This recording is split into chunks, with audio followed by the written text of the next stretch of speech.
Hi guys, come with me. Ito nga pala yung first vlog ko using my Insta360 X4. Tignan nga natin kung gaano kalinaw yung camera neto. Since magsa-summer na, babalik na nga pala tayo sa pagbabike at saka sa pag-hiking. So kailangan na natin ma-practice kung paano ba gamitin tong Insta360 X4. Ang kagandahan nga lang sa camera na to, hahawakan mo lang siya and then after ng mga videos mo, saka mo na lang siya i-edit para i-reframing. And lahat ng angle makukuha na rin talaga. Lalo na sa mga mahilig mag-bike, mag-hiking at saka sa mga adventure. Wala ka talaga mami-miss out ng mga angle. Mag-alas 5 na nga pala to ng madaling araw and may aasikasuhin ako sa Taipei, so kailangan ko habulin yung first trip ng train. Nagbabike nga lang ako papunta dun sa may train station. Dito sa Taiwan, kahit lumabas ka ng alanganing oras, gabi or madaling araw, hindi nakakatakot at hindi delikado. Hindi mo maiisip na may mga hold up or may mananaksak sa'yo dito sa daan. Ganito ka-convenient at saka ka-safe dito sa Taiwan. And wala ka din dito makikita mga kalsadang palubak-lubak at saka mga nire-renovate.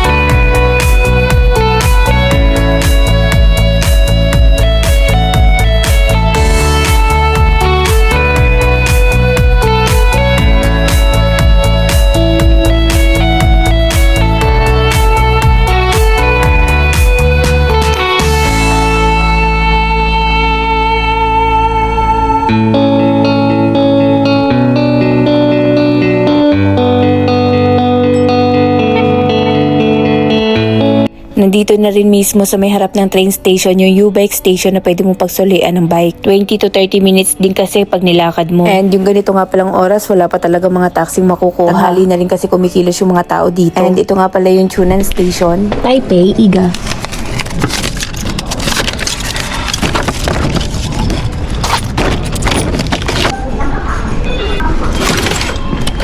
Past local train nga pala yung nasakyan ko, so 220 yung pamasahe mula Chunan hanggang Taipei.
Hanggang sa pag-iimot na nga lang ng train yung nakuhanan ko. Pabalik na nga pala ito at dumaan ako dito sa may Hsinchu Station. May aasikasuhin din kasi akong documents. Hindi ko na na-video ko ano yung pakay ko doon papunta sa may Taipei. Sobrang nakaka-frustrate kasi. Saka ko na lang gagawa ng video kung bakit nga ba lagi ako nasa Taipei at kung ano yung inaasikaso ko. Ngayon naman, samahan niyo ako maglakad-lakad dito sa may Hsinchu City. Camera test nga lang talaga to ng aking Insta360 X4. Titignan nga lang natin kung gaano kalinaw yung camera nito mula sa dilim hanggang sa liwanag.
Sana hindi kayo napagod sa kakalakad. And that's all for today's video. Thank you for watching guys. Bye dyan. Bye!